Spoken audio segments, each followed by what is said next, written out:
Amino acid भी deal कर लिया, प्रोटीन भी डील कर लिया। अब हम क्या डील करेंगे कि इनके जो फॉर्म्स होते हैं सेल के अंदर, फाइब्रस या ग्लोबुलर। ग्लोबुलर कैसे होते हैं? जो कि हाइड्रोफिलिक, जिनमें कि वाटर के साथ एसोसिएशन कर सकता है वो ग्लोबुलर प्रोटीन, तो वो सेल के अंदर रहना प्रेफर करता है मस्त में। और जो फाइब्रस होते हैं वो फाइबर लाइक होते हैं, वो हाइड्रोफोबिक होते हैं, तो ये वाटर के साथ डिजोल्व नहीं होते। फॉर एग्जाम्पल बाल, फॉर एग्जाम्पल नेल्स, केराटिन होता है। तो ये सारे ऐसे चीज़ें हैं जो ऐसी प्रोटीन्स हैं जो कि वाटर से दूर रहना पसंद करती हैं। ये हमारी बेसिक एक्सटर्नल मॉर्फोलॉजी बनाने में बहुत बड़ा रोल प्ले करती है। वरना क्या होता है, अगर हम पानी के कांटेक्ट में आते तो हमारे वो प्रोटीन्स डिजोल्व हो जाते। सोचने में बहुत ही ऐसा लगता है कि हाँ भाई कितनी फनी बात है, लेकिन अगर आप सोचो सच में हमारे साथ ऐसा होता तो हम लोग कभी पानी से इंटरेक्ट ही ना कर पाते। इसीलिए ग्लोबुलर प्रोटीन्स जो है वो अंदर है और फाइब्रस प्रोटीन्स बाहर हैं। तो फाइब्रस प्रोटीन जैसे कि keratin, collagen, elastin etcetera insoluble होते हैं, हाइड्रोफोबिक होते हैं। और इनका मेजर रोल किसमें होता है? स्ट्रक्चर बनाने में स्ट्रक्चरल रोल होता है इनका। इनमें mostly single kind of secondary structure मिलता है जो कि प्रीडोमिनेंटली प्रेजेंट होता है, सिंगल काइंड ऑफ, ग्रुप में नहीं। जैसे HTS, helix turn helix, alpha turn helix, alpha turn beta, ऐसे स्ट्रक्चर्स के कॉम्बिनेशन में नहीं मिलते हैं, मिलते हैं mostly single kind of secondary structure present होता है।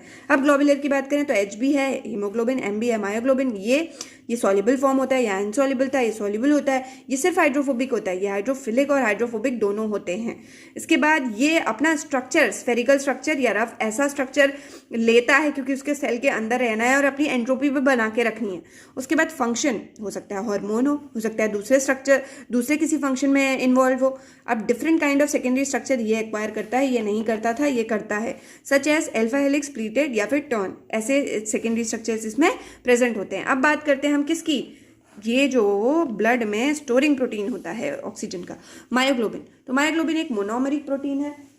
मोनोमेरिक प्रोटीन में सिंगल एक पेप्टाइड चेन मैंने बताई थी आपको, तो टर्चरी स्ट्रक्चर मतलब सिंगल ही चेन प्रेजेंट है। कॉन्जुगेटेड है, यानी कि इसके साथ दूसरा ग्रुप भी अटैच्ड है, को फैक्टर का नाम देते हैं जिसको आप। उसके बाद नॉन एलोस्टेरिक प्रोटीन है। नॉन एलोस्टेरिक मतलब ऐसी कोई साइट ही नहीं है जहाँ पे आप मॉडिफिकेशन कर सको और इसको जो है रेगुलेट कर सको। आप रेगुलेट नहीं कर सकते, मायोग्लोबिन को जो करना है खुद करेगा।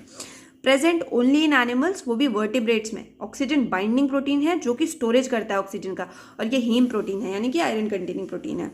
एक मायोग्लोबिन एक ऑक्सीजन के साथ बाइंड करता है, इसे हम रिवर्सिबल बाइंडिंग बोल रहे हैं। और मेट जो है, मेट फॉर्म में बाइंड करता है। अगर Fe+2 जो है इसका फेरस फॉर्म होता है उसमें बाइंड करता है, लेकिन Fe3+ में कभी नहीं बाइंड करेगा। ये क्वेश्चन आया हुआ है। Binding of O2 to Mb by dative bonds, coordinate bond को डेटिव बॉन्ड बोलते हैं। तो इस बॉन्ड से अटैच होता है किसके साथ? मायोग्लोबिन के साथ, क्योंकि छूटना भी है, बहुत स्ट्रॉन्ग इंटरेक्शन कर देगा तो फिर छूटेगा कैसे? स्टोरेज प्रोटीन है, स्टोर करके रखेगा। तो उस केस में अगर मान लो इसको, वैसे तो ये रिलीज ही नहीं करता है, स्टोर करने के काम लेता है, तो ये कोऑर्डिनेट बॉन्ड से जुड़ा रहता है। अभी जस्ट मैंने आपको बताया था कि जो आपका Mb है यानी कि मायोग्लोबिन, वो कॉन्जुगेटेड होता है। कॉन्जुगेटेड मतलब it has a protein part और उसका एक नॉन प्रोटीन पार्ट भी है। तो जो प्रोटीन पार्ट है उसे बोलते हैं हम ग्लोबिन, ग्लोबुलर प्रोटीन है ना, तो ग्लोबिन बोलते हैं। और उसी ग्लोबिन की वजह से इनके पीछे ग्लोबिन लगा हुआ है कि हम ये जान सकें कि ये ग्लोबुलर प्रोटीन है। ओके, तो नॉन प्रोटीन पार्ट जिसको कि प्रोस्थेटिक ग्रुप भी बोला जाता है।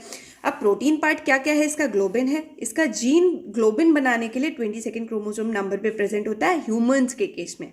माइस आई थिंक नहीं पूछा जाएगा। ह्यूमन के केस में अगर पूछा जाता है तो 22 क्रोमोसोम, 153 अमाइनो एसिड रेसिड्यूज होते हैं। टोटल वेट 17,800 डाल्टन या फिर 17.8 किलो डाल्टन। 80% अल्फा हेलिकल होता है, राइट हैंडेड स्ट्रक्चर होता है इसमें। टोटल 8 अल्फा हेलिसेस प्रेजेंट होते हैं, फिर भी सिर्फ 80% उसका अल्फा हेलिक्स वाला स्ट्रक्चर है। टोटल 8 अल्फा हेलिक्स है, ए से लेके एच तक। 4 ये हो गए, EFGH 4 ये हो गए। ओके, अब ये जो सेगमेंट है, अभी मैं सिर्फ आपको प्रोटीन पार्ट की बात बता रही हूँ। ये जो सेगमेंट है अल्फा हेलिक्स का, उसका एक लार्जर सेगमेंट होता है, एक स्मॉलर होता है।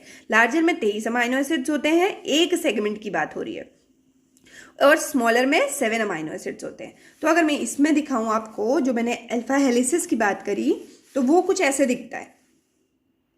तो ये जो है A B C D, ये आपके हो गए क्या? हेलिक्स, जो मैंने 8 अल्फा हेलिक्स बनाए थे। इसके बीच के इंटर सेगमेंटल जो होते हैं वो A और B को मिला के बना AB, B और C को मिला के बना BC। तो ये बीच के एरियाज हैं। ये हेलिक्स 80% पार्ट में हेलिक्स मिल रहा है और ये ट्रांजिशन बीच का पार्ट है 20%।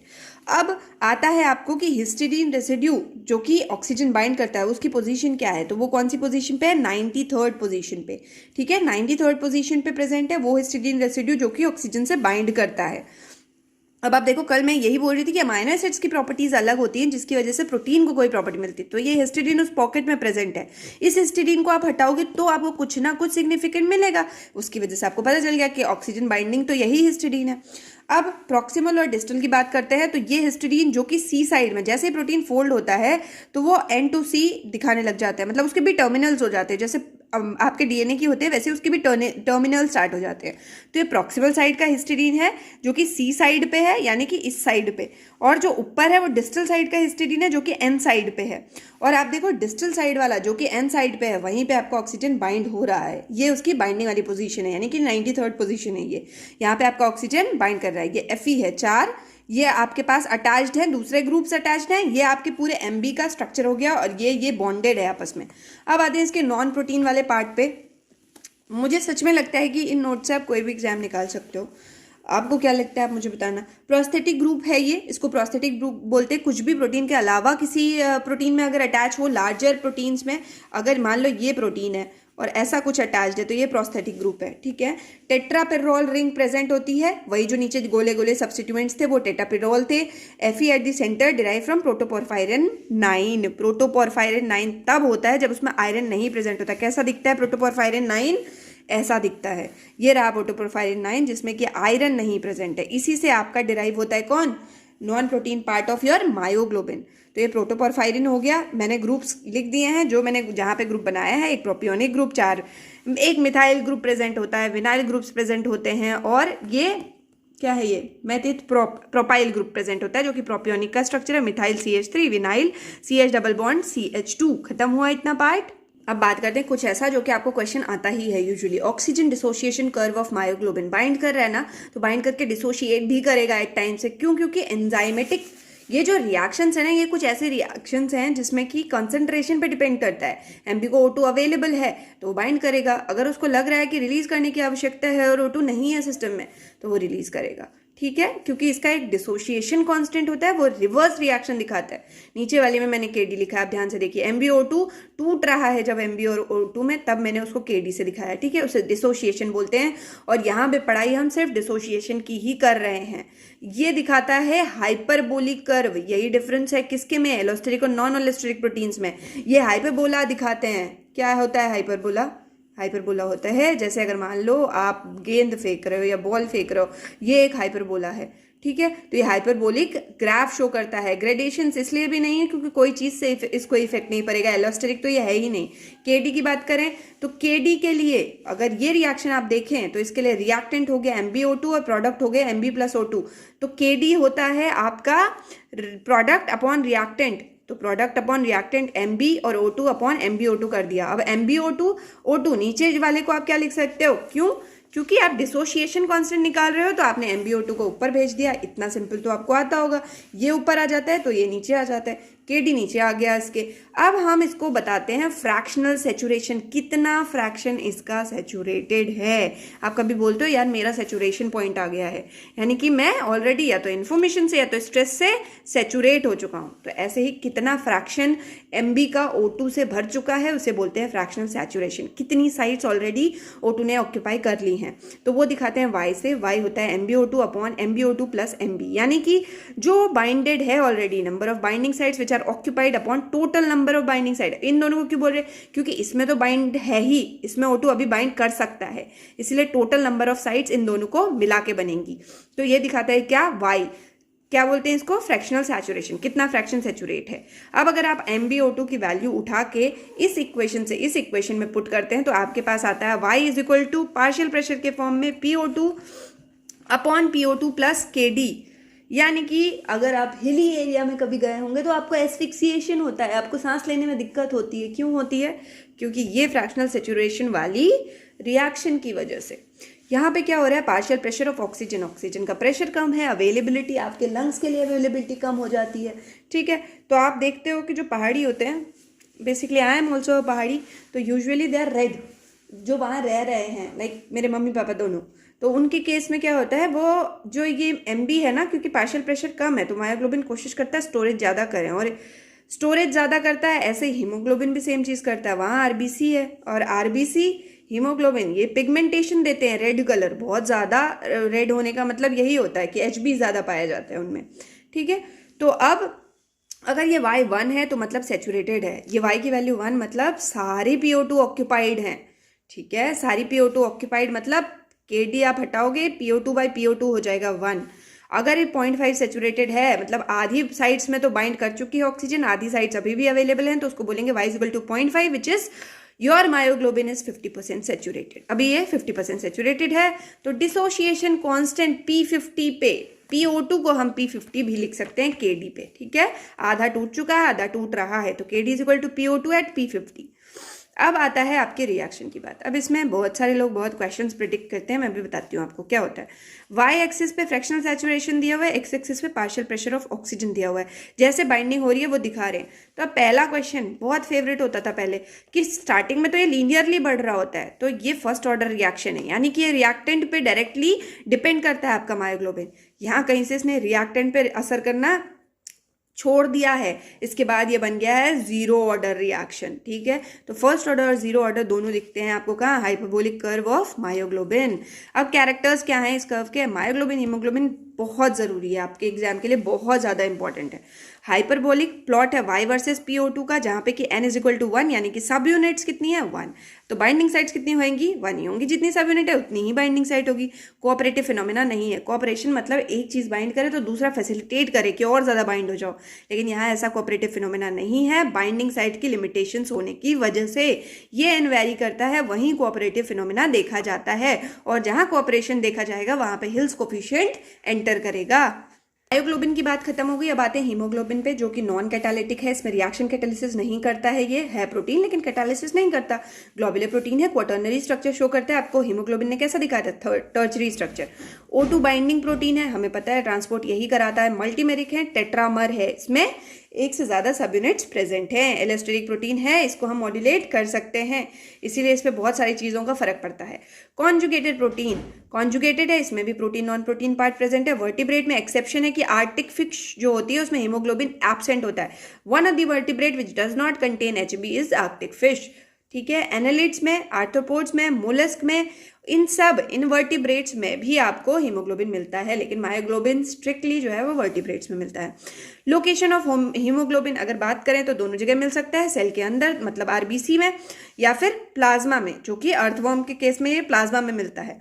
अब हीमोग्लोबिन का स्ट्रक्चर, हीमोग्लोबिन के स्ट्रक्चर में एक प्रोटीन पार्ट है, एक प्रोस्थेटिक ग्रुप है। प्रोटीन पार्ट की बात करें तो अल्फा ग्लोबिन, बीटा ग्लोबिन, ये दोनों जो है इनसे सिंथेसाइज होते हैं, इन दोनों से सिंथेसाइज होते हैं, इसीलिए इसको बोलते हैं अल्फा और इसको बोलते हैं बीटा। तो अल्फा और जीटा जो होते हैं वे अल्फा ग्लोबिन में आते हैं, बीटा में आते हैं beta, epsilon, gamma, delta, okay. इस फैमिली से ये कोड होते हैं, इसी टाइप बोला जाता है इसको। प्रोस्थेटिक ग्रुप है इसका हीम। अब टाइप्स की बात कर लें, मैंने अभी आपको बताया कि एक एलोस्टेरिक प्रोटीन है, तो आप सिस्टम देखो कितना अच्छा है कि जब कभी एक फीटस पैदा हो रहा होता है, यानी कि एक बच्चा पैदा हो रहा होता है, तो उसमें अल्फा 2 गामा 2 स्ट्रक्चर होता है। क्यों? क्योंकि ये एलोस्टेरिक है और इसके सारे एलोस्टेरिक इनहिबिशन बीटा पे होते हैं, तो बीटा पे सारे एलोस्टेरिक इनहिबिशन हो रहे हैं। अगर बीटा हटा दोगे तो आप क्या करोगे, इस पे इफेक्ट भी हटा दोगे बहुत सारी इनहिबिटरी चीज़ों का, तो गामा आता है बच्चे में। क्योंकि बच्चे में बहुत बार ये हो सकता है कि माँ से कॉर्ड के थ्रू, अम्बिलिकल कॉर्ड के थ्रू ऑक्सीजन बहुत अच्छे से ना मिल पाए, तो ये कभी होता ही नहीं है। क्यों नहीं होता? क्योंकि जिस पे ऑक्सीजन की बाइंडिंग और नॉन बाइंडिंग का इफेक्ट पड़ रहा था, या मदर फॉर एग्जांपल ऐसे एनवायरनमेंट में गई जहां कार्बन मोनोऑक्साइड बहुत ज़्यादा थी, उसको फर्क नहीं पड़ेगा, फीटस को ऑक्सीजन ट्रांसपोर्ट होती रहेगी, विच इज़ एवोल्यूशनरली ये फीटस के सर्वाइवल के लिए है, ठीक है। क्योंकि मदर तो, कोई मदर ये नहीं चाहेंगी कि उनके फीटस को ऑक्सीजन ना मिले, लेकिन मदर कुछ नहीं कर सकती एक्सटर्नली, तो ये बायोकेमिस्ट्री ने किया है कि आपके फीटस को हमेशा ऑक्सीजन मिलता रहेगा। अब बात करते हैं अल्फा 2 बीटा 2, जिसे कि HbA1 बोलते हैं, 98% ये मिलता है। अल्फा 2 डेल्टा 2 HbA2 2% ये पाया जाता है। फीटस की बात करें तो बीटा रिप्लेस्ड बाय गामा। गोवर की बात करें थोड़ा सा बड़ा एम्ब्रियोनिक, तो वो हो जाता है जीटा और एप्सिलॉन। जीटा और एप्सिलॉन कौन सी फैमिली से आते हैं? एक अल्फा ग्लोबिन का पार्ट मिलता है, एक बीटा को। हर किसी को देखो आप, एक अल्फा ग्लोबिन फैमिली का पार्ट मिलता है, एक बीटा ग्लोबिन फैमिली का। अब रोल ऑफ हीमोग्लोबिन क्या क्या करता है? ऑक्सीजन ट्रांसपोर्ट कराता है। एक सेकेंड, नोट्स थोड़ा शिफ्ट करती हूँ। हाँ, तो ये क्या कराता है? ऑक्सीजन ट्रांसपोर्ट कराता है, CO2 ट्रांसपोर्ट भी कराता है बाइकार्बोनिक एसिड के फॉर्म में। एज अ बफर भी काम करता है, it resist change in pH। Also ये क्या ट्रांसपोर्ट करता है, नाइट्रिक ऑक्साइड। इस पे सीधे क्वेश्चन आते हैं, तो ये क्वेश्चन से लिखे गए पॉइंट्स हैं। ओके, अब बात करते हैं हम HbA की। HbA में आपके हीम जो बताया था टेट्रामर होता है, टेट्रामर होता है भाई, 2 अल्फा 2 बीटा होते हैं। अल्फा कोड करता है, अल्फा या जीटा को कोड करता है क्रोमोसोम नंबर 16, और बीटा गामा डेल्टा एप्सिलॉन को कोड करता है क्रोमोसोम नंबर 11। आप ये याद रखोगे कि मायोग्लोबिन में आपने देखा था कि प्रोटीन का जो जीन है वो कौन से क्रोमोसोम पे है, 22 पे है। यहाँ किस पे है, 11 और 16 पे है। ठीक है, ये इंटरेक्शन नॉन कोवेलेंट होता है। क्यों? क्योंकि डिसोशिएशन हो सके अगर डिसोशिएशन की जरूरत हमें पड़ रही है, क्योंकि पड़ेगी ही, तो हाइड्रोफोबिक फोर्सेस वहां प्रेजेंट होते हैं। नो डाइसल्फाइड बॉन्ड, आपको हीमोग्लोबिन में तो डाइसल्फाइड बॉन्ड मिलने से रहा। Oxygen binding with haemoglobin A, क्योंकि HbA 98% होता है, तो बात करते हैं एक HB कितने को बाइंड कर सकता है, 4 ऑक्सीजन को। मायोग्लोबिन कितने को बाइंड करता है, एक ही को। रिवर्सिबल बाइंडिंग है, यानी कि जैसे बाइंड कर रहा है वैसे वापस भी जा सकता है। क्यों? क्योंकि हमें सांस लेनी है ना। अगर मान लो हमारे अंदर कमी हो रही है ऑक्सीजन की, तो हीमोग्लोबिन डिसोशिएट करेगा, बहुत जल्दी जल्दी डिसोशिएट करेगा, और हम जल्दी जल्दी सांस लेने की कोशिश करते हैं। Fe+2 अगेन ये बाइंड करता है O2 के साथ। Fe+3 जिसको कि मेट फॉर्म बोलते हैं, मेट फॉर्म नहीं बाइंड करता। सिमिलरली जैसे हमने MB में पढ़ा था, जैसे हमने मायोग्लोबिन में पढ़ा था। Heme plus globin, globin alpha family से भी आ सकता है भाई, बीटा फैमिली से भी आ सकता है। अगर ऑक्सी हीमोग्लोबिन है तो R स्टेट, डीऑक्सी है तो T स्टेट। देखो R होती है रिलैक्स स्टेट। रिलैक्स स्टेट, मेरे पास ऑक्सीजन है, आई नीड टू रिलैक्स, तो ऑक्सी अगर हो जाएगा तो वो रिलैक्स होता है। प्लस ग्लोबिन की बात करें तो ग्लोबिन के केस में जब R स्टेट होती है, रिलैक्स स्टेट, तो उसके आयनिक इंटरेक्शंस कम हो जाते हैं। कि क्या है, ये प्रोटीन पार्ट है ना, ये आयन से खुद भी आयनिक है, इसके अमाइनो एसिड्स प्रेजेंट है, ये तो हम बाहर से देख रहे हैं फोल्डिंग है, तो इसके आयनिक इंटरेक्शंस कम होते हैं। लेकिन जैसे deoxy T state puckered state में आता है या फिर टेंस्ड स्टेट में आता है, तो इसकी जो आयनिक इंटरेक्शंस है वो बढ़ने लग जाते हैं। ठीक है, उसके बाद हम बात करते हैं एफिनिटी की, कि ऑक्सीजन भी बाइंड कर रहा है भाई, कार्बन डाइऑक्साइड भी बाइंड कर रहा है। तो अब ऑक्सी हीमोग्लोबिन अगर है तो उसकी एफिनिटी बढ़ जाएगी ऑक्सीजन के लिए। अगर डीऑक्सी है तो उसकी बाइंडिंग एफिनिटी कम हो जाएगी। अब अच्छा, इसका यूटिलिटी बताती हूँ। अगर ऑक्सीजन ऑलरेडी आपके हीमोग्लोबिन से बाइंड है तो वो क्या देखेगा कि अच्छा और ऑक्सीजन चाहिए उसको, क्योंकि ये कोऑपरेटिव फिनोमेना है। ऐसे ही अगर ऑक्सीजन टूट रही है, यानी कि ऑक्सीजन निकल रही है आपके हीमोग्लोबिन से, तो उसकी बाइंडिंग एफिनिटी कम हो जाएगी और ज़्यादा रिलीज होना शुरू हो जाएगी। तो ये एवोल्यूशनरीली कंजर्व्ड चीज़ें हैं। HbA की बात करते हैं, ग्लोबिन और हीम। जो ग्लोबिन है उस पर कुछ कुछ चीज़ें बाइंड कर सकती हैं जो कि उसके मॉड्यूलेटर्स की तरह काम करते हैं। Carbon dioxide, H+, chloride ion, BPG तो बहुत इंपॉर्टेंट है भाई, और इसीलिए बच्चे में जो है BPG से इफेक्ट ना पड़े, इसकी वजह से गामा चेन होती है। अब हीम की बात करें तो Fe+2 फॉर्म में बाइंड करेगा। ऑक्सीजन कार्बन मोनोऑक्साइड इस पे बाइंड कर सकता है, और नाइट्रिक ऑक्साइड बाइंड कर सकता है। ठीक है, अब एलोस्टेरिक प्रोटीन अगर है तो इसको एक्सप्लेन किससे करते हैं, आपको भी पता होगा, कंसर्टेड सीक्वेंशियल मॉडल्स आते हैं इसके लिए। तो एंजाइम के बिहेवियर को एक्सप्लेन करने के लिए कंसर्टेड और सीक्वेंशियल मॉडल आए थे। कंसर्टेड की बात करें तो वो कहता था कि जितनी सब यूनिट है आपकी एंजाइम में, वो एक ही बार में 10 से रिलैक्स हो जाती है। यानी कि वो कह रहा है मेरा रिएक्टेंट आके बाइंड करे और मैं 10 से रिलैक्स हो जाऊं। ठीक है, तो ये T स्टेट ऑल सब यूनिट्स डीऑक्सी हीमोग्लोबिन, और उसने बोला कि R स्टेट सडनली सब ऑक्सीडाइज हो जाती हैं। सीक्वेंशियल बोलता है कि N पे डिपेंड करता है। N है एफिनिटी बाइंडिंग की, एक बाइंड करता है, इसके अकॉर्डिंग अगर एक बाइंड किया तो दूसरे के बाइंड करने की एफिनिटी बढ़ जाती है। सीक्वेंस में बाइंड करता है, पहले एक साइड ऑक्यूपाई करता है, फिर दूसरी, फिर तीसरी, फिर चौथी। N+1, अब इसकी एफिनिटी बढ़ गई, 2 ने बाइंड कर लिया, अब बढ़ गई, 3 ने बाइंड कर लिया, और बढ़ गई, 4 ने बाइंड कर लिया। अब सब जो है रिलैक्स स्टेट में आ गए। कंसर्टेड कहता है एक स्टेप कन्वर्जन है, सीक्वेंशियल कहता है मल्टी स्टेप कन्वर्जन है। कोऑपरेटिव फिनोमेना जो है हमारा हीमोग्लोबिन शो करता है। कोऑपरेटिव दोनों तरीके का होता है, positive as well as negative. Positive मतलब बाइंडिंग हो रही है तो बाइंडिंग होती चली जाए, नेगेटिव मतलब अगर डिसोशिएशन हो रहा है तो डिसोशिएशन होता चला जाए। अब इसका डिसोशिएशन कर्व देखते हैं। इसका होता है sigmoidal curve, S shaped curve. देखिए Y और PO2 है, ये partial pressure of oxygen. MB के लिए भी बनाया है मैंने साथ में, क्योंकि हो सकता है दोनों आ जाए आपको। यहाँ पे ये दे देखिए क्या है, तो ये मायोग्लोबिन का होता है, उसमें N सिर्फ 1 होता है। यहाँ पे N जो है वो ज़्यादा होता है, 1 से 4 होता है एक्चुअली, इसलिए कोऑपरेटिव फिनोमेना होता है, और ये सिग्मोइडल होता है। तो सिमिलरली जैसे वहाँ समझाया था कि KD यानी कि टूटना, HbO2 4 का 4O2 और HB में। अगेन HbO2 को हम ऊपर रखेंगे क्योंकि HbO2 इसके लिए किसका काम करेगा, रिएक्टेंट का काम करेगा। उसके नीचे प्रोडक्ट रखेंगे। अब हम सैचुरेशन देखेंगे कितना सैचुरेटेड है, तो partial pressure of oxygen upon partial pressure of oxygen saturated with 4 oxygen molecule plus KD plus dissociation constant. अगर N1 है तो कोऑपरेटिव फिनोमेना नहीं हो सकता, ये मैंने आपको बता दिया। मायोग्लोबिन में कभी नहीं हो पाता, क्यों? क्योंकि सब यूनिट्स ही नहीं है, दूसरी सब यूनिट को क्या फेवर करेंगे। If n is not equal to 1 तो कोऑपरेशन प्रेजेंट होता है, n ज़्यादा होगा पॉजिटिव होगा, n कम होगा नेगेटिव होगा। Factors affecting O2 binding of haemoglobin, तो इसमें टेम्परेचर, पीएच, बीपीजी ये इफेक्ट करते हैं, मैंने पहले बता दिया, लेकिन कैसे इफेक्ट करते हैं ये मैं बताती हूँ। अगर पीएच कम होगा तो हाइड्रोजन आयन कंसंट्रेशन बहुत ज़्यादा होगा, इस केस में आयनिक इंट्रैक्शंस बढ़ जाएंगे। पीछे मैंने आपको ऑलरेडी बता दिया था कि आयनिक इंट्रैक्शन कब बढ़ते हैं, जब कोई भी टेंस स्टेट आना शुरू हो जाती है। पीएच कम हो रहा है सेल में, H+ आयन कंसंट्रेशन बढ़ रहा है सेल में, तो टेंस स्टेट बनने लगेगी, आयनिक इंट्रैक्शंस बढ़ जाएंगे। O2 बाइंडिंग एफिनिटी कम होगी, ये जो है प्रोटोनेशन कर देता है हीमोग्लोबिन का, क्यों? क्योंकि सेल में बहुत ज़्यादा H+ आयंस बढ़ रहे हैं, अगर ज़्यादा होंगे तो प्रोटोनेट हो जाएगी। Hb क्या है? प्रोटीन ही तो है, प्रोटीन में क्या है प्रोटोनेट होगा? इसके अमाइनो एसिड्स, ठीक है। तो आयनिक इंटरेक्शंस भी बढ़ गए, बाइंडिंग एफिनिटी कम हो गई, क्यों? क्योंकि उसकी साइट्स तो ऑक्यूपाई कर ली ना, उसकी साइट्स ऑलरेडी प्रोटोनेशन ने ऑक्यूपाई कर लिया। अब ग्लोबिन ऑन हिस्टिडीन 146 इधर पे प्रोटोनेशन होगा, इस अमाइनो एसिड पे प्रोटोनेशन होगा, ठीक है। इसीलिए हम पहले अमाइनो एसिड्स पढ़ते हैं देन प्रोटीन्स पढ़ते हैं। अब पीएच 7.2 की बात करते हैं, यानी कि नियरली न्यूट्रल पीएच पे। तो अब जब पीएच 6.8 हो रहा है, यानी कि थोड़ा सा कम हो रहा है, तो हमारा जो ये सिग्मोइडल कर्व है ये राइट साइड शिफ्ट हो गया। इस शिफ्टिंग को क्या बोलते हैं? Bohr's effect.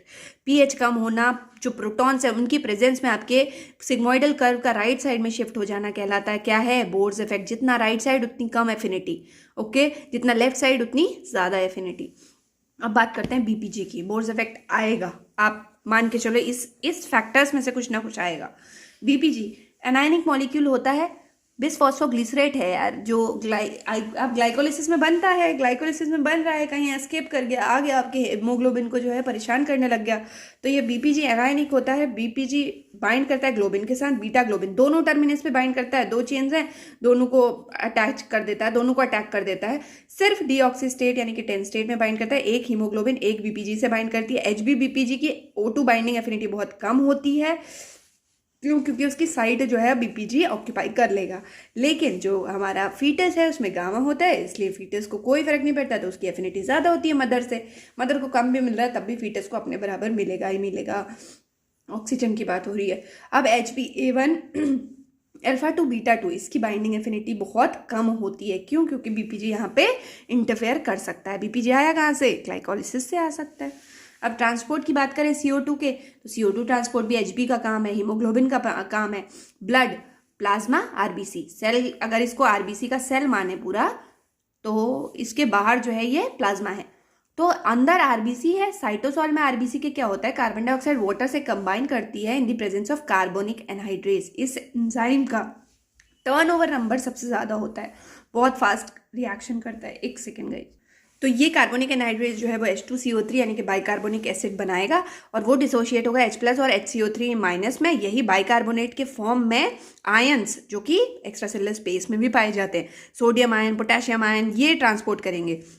अगर सेल के अंदर करना है तो पोटेशियम आयन करेगा in the form of potassium bicarbonate, अगर सेल के बाहर करना है प्लाज्मा में तो सोडियम बाइकार्बोनेट। ज़्यादा ट्रांसपोर्ट यहाँ सोडियम के फॉर्म में, यहाँ पोटेशियम के फॉर्म में। 80% ट्रांसपोर्ट जो है अंदर आपका ट्रांसपोर्ट होना है ना, तो वो होगा in the form of potassium bicarbonate, बाहर होना है तो sodium bicarbonate. Directly carbon dioxide से आपका जो हीमोग्लोबिन है वो बाइंड करके कार्बामीन और हीमोग्लोबिन भी बनाता है। कितना डिजास्ट्रस है कि ये दोनों यूनिट्स पे बाइंड कर सकते हैं, अल्फा और बीटा, तो कार्बामीन बाइंड कर सकता है। इसीलिए CO2 पॉइजनिंग बहुत ज़्यादा होती है लोगों में, अगर वो ऐसे रूम में रहे जहाँ पे बहुत ज़्यादा कोल जला रहे हैं, कार्बन मोनोऑक्साइड की पॉइजनिंग हो जाती है, क्योंकि उनकी बाइंडिंग ज़्यादा अच्छी है आपके Hb के साथ। अब डिफरेंस करते हैं Hb और Mb में। Hb जो है हीमोग्लोबिन टेट्रामर होता है, Mb मोनोमर होता है। ये क्वाटरनरी स्ट्रक्चर है, Mb टर्शियरी स्ट्रक्चर है। Hb एलोस्टेरिक है, मॉड्यूलेट किया जा सकता है, नॉन एलोस्टेरिक है, मॉड्यूलेट नहीं किया जा सकता। ये वर्टिब्रेट इनवर्टिब्रेट दोनों में मिलता है, ये सिर्फ वर्टिब्रेट्स में मिलता है। Hb ट्रांसपोर्ट के लिए, Mb स्टोरेज के लिए। Hb का जो डिसोसिएशन कर्व है सिग्मोइडल, Mb का हाइपरबोलिक। O2 बाइंडिंग एफिनिटी कम हो जाती है, बोर्स इफेक्ट कब? जब एसिडिक पीएच कर देते हैं हम, ठीक है। यहाँ कोई बोर्स इफेक्ट नहीं है क्योंकि कोऑपरेटिविटी ही नहीं। O2 बाइंडिंग एफिनिटी की बात भी कर ली मैंने कि बोर्स इफेक्ट एक में देख सकते हो, दूसरे में नहीं देख सकते हो। इसमें टेंस रिलैक्स स्टेट्स होती हैं, इसमें नहीं होती, ये कोऑपरेटिव है। और आपका Mb नॉन कोऑपरेटिव है, ये नॉन कोऑपरेटिव है। HbS की बात करते हैं, सिकल सेल एनीमिया, जो कि बहुत ही डेडली कंडीशन है, लेकिन फिर भी ट्रेट वाले बच जाते हैं। ट्रेट वालों को फिर भी एडवांटेज है किससे? मलेरिया से। HbA और HbS की बात करते हैं। HbA वाइल्ड टाइप है, alpha 2 beta 2 wild type functional type है, जिसमें कि 6th पोजीशन पे ग्लूटामेट होता है। ये नॉर्मल HB की बात हो रही है, ठीक है। अब हम बात कर रहे हैं म्यूटेंट टाइप की। इसकी बीटा जो चेन होती है उसकी 6th पोजीशन पे ग्लूटामेट सब्सटीट्यूट हो जाता है वेलिन से, तो पोलर की जगह नॉन पोलर आता है। यहाँ पे ट्रांसवर्जन होता है, या आप मैंने एक BRC के क्वेश्चन में डाल रखा है, ऑडियंस क्वेश्चन, वो देख लेना।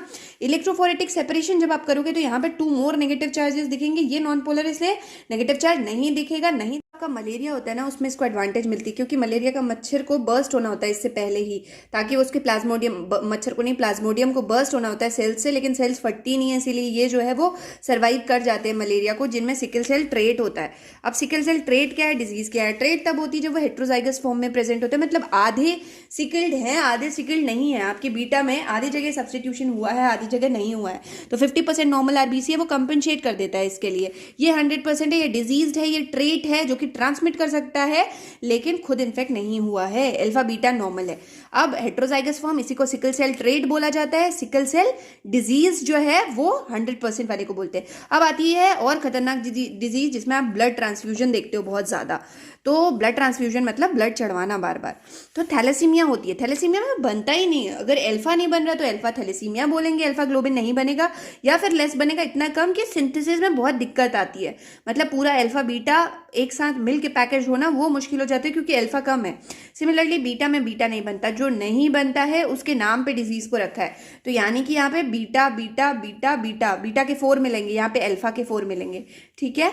अल्फा थैलेसीमिया इवन उसकी बहुत कम O2 बाइंडिंग वो है, क्यों? एफिनिटी कम है। एडल्ट में बीटा बीटा बीटा बीटा के फॉर्म में मिलता है, और फीटस में सिर्फ गामा के फॉर्म में मिलता है। तो ये एक होमोटेट्रामर की तरह प्रेजेंट रहता है। मैं आपको गारंटी दे रही हूँ, इस जो मैंने जितना पढ़ा दिया है, प्रोटीन्स खत्म कर दिया मैंने इसके साथ ही, सिर्फ सीक्वेंसिंग और टेक्निक्स बचता है। इससे आपका डेफिनेटली पूरे एग्जाम की प्रिपरेशन हो जाएगी। आपको कुछ और पढ़ने की जरूरत नहीं है। आप इन्हीं नोट्स को बार बार पढ़ो। इन नोट्स में जो चीज़ मैं बता रही हूँ उनके रीजंस ढूंढो, मैं जो बता रही हूँ उसे समझो, बस इसको बार बार पढ़ोगे, आपकी चीज़ें आराम से हो जाएंगी। इसके बाद पूरे प्रोटीन्स का मैं टेस्ट लूंगी, क्योंकि मैंने पूरा प्रोटीन खत्म कर दिया है, और उससे भी आप इन्फॉर्मेशन हो सके तो नोट्स में ऐड करेंगे, ठीक है। So thank you so much everyone. पूरा वीडियो अगर मैं कंपाइल करूँ, मैंने खुद ने बोल के किया है ये, तो मैं शायद 1.5 घंटा बोल चुकी हूँ अभी तक, ठीक है। तो अगर आप लोग इस सीरियसनेस से पढ़ोगे तो डेफिनेटली आपका ये वाला एग्जाम क्वालिफाई हो जाएगा BRC का। इनफैक्ट CSIR जो भी एग्जाम है यार, उस लेवल का मेरे ख्याल से ये नोट्स उसके लिए इनफ है, उससे ज़्यादा पढ़ने की आपको ज़रूरत नहीं है, ठीक है। इसी नोट के साथ थैंक यू एवरीबॉडी। दूसरे लेक्चर में मिलेंगे जहाँ पे हम न्यूक्लिक एसिड स्टार्ट करके खत्म करेंगे एक ही बार में। ओके, सो बाय बाय।